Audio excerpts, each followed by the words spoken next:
প্রথম অধ্যায় শ্রীকৃষ্ণের অবতরণ।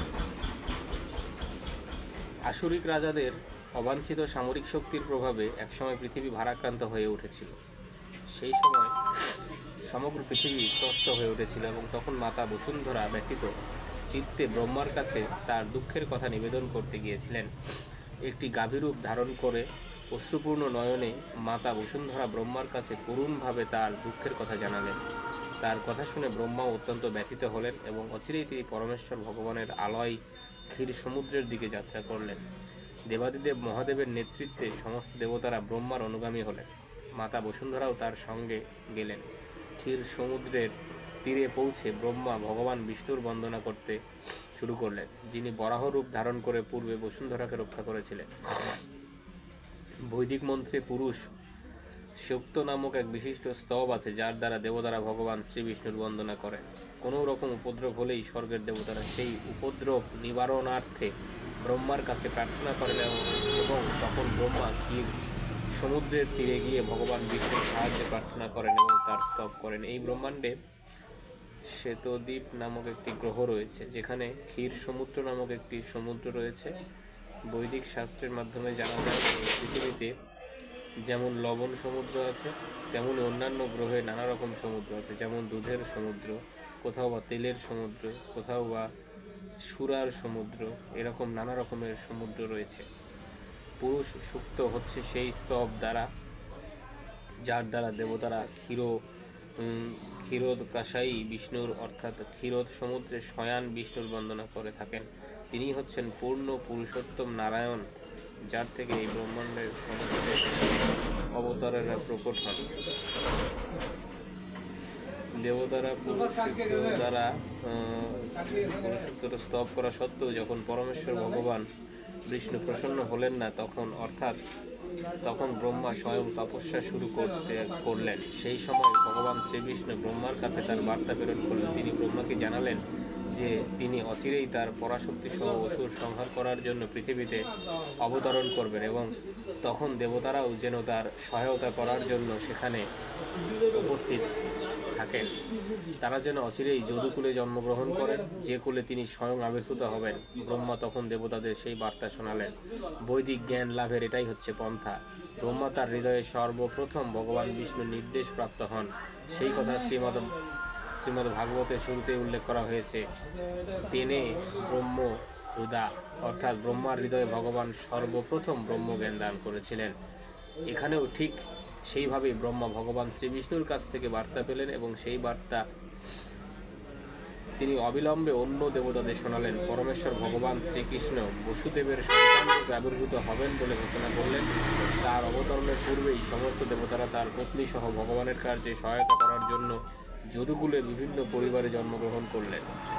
এই সম্বন্ধে শ্রীমদ্ ভাগবতে তৎপ্রিয়ার্থ শব্দটি ব্যবহার করা হয়েছে, যার তাৎপর্য হচ্ছে যে ভগবানের সন্তুষ্টি বিধানের জন্য দেবতারা পৃথিবীতে অবতরণ করলেন, অর্থাৎ ভগবানের সন্তুষ্টি বিধানের জন্য যিনি কার্য করেন তিনি হচ্ছেন দেবতা।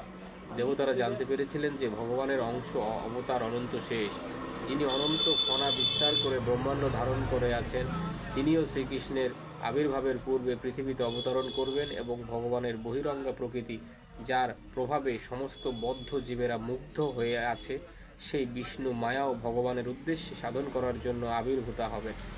তারপর মধুর বাক্যে সমস্ত দেবতাদের এবং মাতা বসুন্ধরাকে আশ্বস্ত করে সমস্ত প্রজাপতিদের পিতা ব্রহ্মা তার স্বধাম ব্রহ্মাণ্ডের সর্বোচ্চ লোক ব্রহ্মলোকে ফিরে গেলেন। সেই সময় যদুবংশের নেতা সুরসেন মথুরা ও সুরসেন প্রদেশে রাজত্ব করেছিলেন।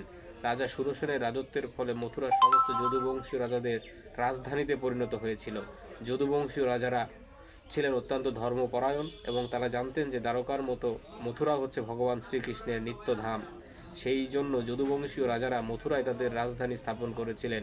এক সময় সুরসেনের পুত্র বসুদেব দেবকের কন্যা দেবকীকে বিবাহ করে তার নববিবাহিতা পত্নীকে নিয়ে রথে চড়ে প্রাসাদে ফিরছিলেন। সেই সময় উগ্রসেনের পুত্র কংস তার ভগ্নী দেবকীকে প্রসন্ন করার মানসে বসুদেবের রথের সারথি হয়ে সেই রথ চালিয়ে নিয়ে যাচ্ছিল। বৈদিক পদ্ধতি অনুসারে কন্যার বিবাহের পর তার ভাই শ্বশুরালয়ে পৌঁছে দিয়ে আসে, যাতে ভগ্নী নিঃসঙ্গ বোধ না করে। দেবকীর পিতা দেবক তার অতি আদরের কন্যার বিবাহে অতুল ঐশ্বর্য দান করেছিলেন। তিনি সুবর্ণ অলঙ্কারে ভূষিত 400 হাতি, 15,000 সুসজ্জিত অশ্ব এবং 1800 রথ দান করেছিলেন। তিনি তার 2 কন্যাকে 200 সুন্দরী দাসীও দান করেছিলেন। ভারতের ক্ষত্রিয় বংশে এখনও এই প্রথা প্রচলিত রয়েছে। নববিবাহিত বধূর সঙ্গে তার সখীরাও তার শ্বশুরালয়ে গমন করেন, তাদের দাসী বলা হয়, কিন্তু প্রকৃতপক্ষে তারা হচ্ছেন রাজকন্যার সহচরী। এই প্রথা পুরাকাল থেকে প্রচলিত আছে। 5000 বছর পূর্বে শ্রীকৃষ্ণের অবতরণের আগেও এই প্রথা প্রচলিত ছিল। বসুদেব তার পত্নীর সঙ্গে তার সহচরী 200 সুন্দরী কন্যাও তার সঙ্গে নিয়ে যাচ্ছিলেন। বর এবং বধূ যখন রথে করে যাচ্ছিলেন, তখন সেই শুভলগ্ন ঘোষণা করে নানা রকম বাদ্য বাজছিল। শঙ্খ, বেণু, মৃদঙ্গ, ভেরির শব্দে এক অপূর্ব শব্দ তরঙ্গের সৃষ্টি হচ্ছিল। সমস্ত শোভাযাত্রা অত্যন্ত সুন্দরভাবে অগ্রসর হচ্ছিল, আর কংস বর-বধূর রথ চালিয়ে নিয়ে যাচ্ছিল। তখন হঠাৎ দৈববাণী হলো, কংস, তুমি অতি নির্বোধ, মূর্খতার বশে তুমি তোমার ভগ্নী ও ভগ্নীপতির রথ চালিয়ে নিয়ে যাচ্ছ। তুমি জানো না যে ওই ভগ্নীর অষ্টম গর্ভের সন্তান তোমার মৃত্যুর কারণ হবে। ভোজবংশীয় রাজা উগ্রসেনের পুত্র কংস ছিল অত্যন্ত আসরিক ভাবাপন্ন। এই আকাশবাণী শোনা মাত্র কংস এক হাতে তার ভগ্নী দেবকীর কেশাকর্ষণ করে অন্য হাতে তার অসি কোষমুক্ত করে তাকে হত্যা করতে উদ্যত হলো। কংসের এই দুর্ব্যবহারে বসুদেব অত্যন্ত আশ্চর্য হলেন এবং তার নির্দয় নির্লজ্জ শ্যালককে শান্ত করার জন্য অত্যন্ত যুক্তিপূর্ণভাবে তিনি বলতে লাগলেন, হে প্রিয় কংস, তুমি হচ্ছে ভোজ বংশের সবচাইতে যশস্বী রাজা।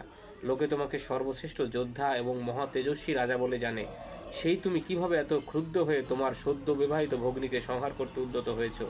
তুমি কেন এভাবে মৃত্যু ভয়ে ভীত হয়েছে? তোমার জন্মের সঙ্গে সঙ্গে তোমার মৃত্যুরও জন্ম হয়েছে। সেই দিন থেকেই তোমার মৃত্যু হতে শুরু হয়েছে। তোমার বয়স যদি এখন 25 বছর হয়, অর্থাৎ তার অর্থ হচ্ছে ইতিমধ্যে তোমার 25 বছরের মৃত্যু হয়েছে।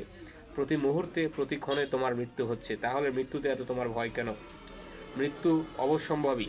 তোমার মৃত্যু আজই হতে পারে অথবা 100 বছর পরও হতে পারে, কিন্তু মৃত্যুর হাত থেকে তুমি কোনোদিনও নিস্তার পাবে না। না তাহলে মৃত্যুকে এত ভয় পাচ্ছ কেন? প্রকৃতপক্ষে মৃত্যুর অর্থ হচ্ছে বর্তমান শরীরের বিনাশ।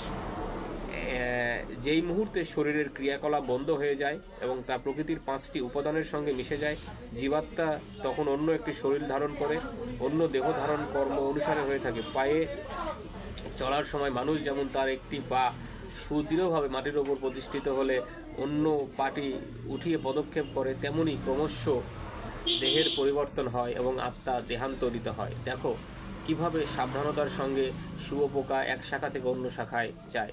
ঠিক তেমনি জীবাত্মা উচ্চ অধিকারীদের নির্ণয় অনুসারে তার দেহ পরিবর্তন করে। জীবাত্মা যতক্ষণ এই জড়জাগতিক শরীরে আবদ্ধ থাকে, তাকে একের পর এক জড়জাগতিক শরীর গ্রহণ করতে হয়। প্রকৃতির সিদ্ধান্ত অনুসারে প্রত্যেক জীবাত্মা এই জন্মের কর্ম অনুসারে তার পরবর্তী জন্ম গ্রহণ করে। এই শরীর প্রকৃতপক্ষে স্বপ্নবৎ সৃষ্ট অনেক শরীরের একটি শরীর। স্বপ্নাবস্থায় আমরা আমাদের মনে মনে কত রকম শরীর সৃষ্টি করি। আমরা সোনা দেখেছি এবং আমরা পাহাড়ও দেখেছি, তাই স্বপ্নে এই দুটি ধারণাকে একত্রিত করে আমরা সোনার পাহাড় দেখি। কখনো আমরা স্বপ্ন দেখি যে আমাদের শরীর আকাশে উঠছে, আর তখন আমরা আমাদের এই বর্তমান শরীরটির কথা সম্পূর্ণভাবে ভুলে যাই। এইভাবে নিরন্তর আমাদের শরীরের পরিবর্তন হয়। তুমি যখন একটা শরীর প্রাপ্ত হও, তখন তুমি পূর্ববর্তী শরীরের কথা সম্পূর্ণভাবে ভুলে যাও। স্বপ্নে আমরা কত রকম নতুন নতুন শরীরের সঙ্গে সম্বন্ধ স্থাপন করি, কিন্তু জেগে উঠলেই আমাদের কথা আর আমাদের মনে থাকে না। প্রকৃতপক্ষে এই সমস্ত জড়জাগতিক শরীর আমাদের মানসিক ক্রিয়ার সৃষ্টি, কিন্তু বর্তমানে আমরা আমাদের পূর্ববর্তী শরীরের কথা স্মরণ করতে পারি না। মন স্বাভাবিকভাবেই চঞ্চল।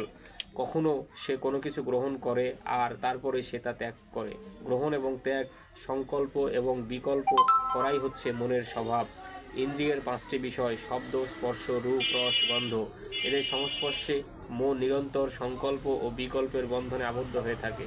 চিন্তার মাধ্যমে মন ইন্দ্রিয়ের বিষয়ের সংস্পর্শে আসে এবং কোনো বিশেষ ধরনের শরীর প্রাপ্ত হওয়ার ইচ্ছা করে এবং সেই ইচ্ছা অনুসারে সে তার শরীর প্রাপ্ত হয়। অতএব এই শরীর প্রকৃতির নিয়মের দান। তার শরীর অনুসারে জীবাত্মা সুখ ভোগ করাবার জন্য এই সংসারে জন্মগ্রহণ করে।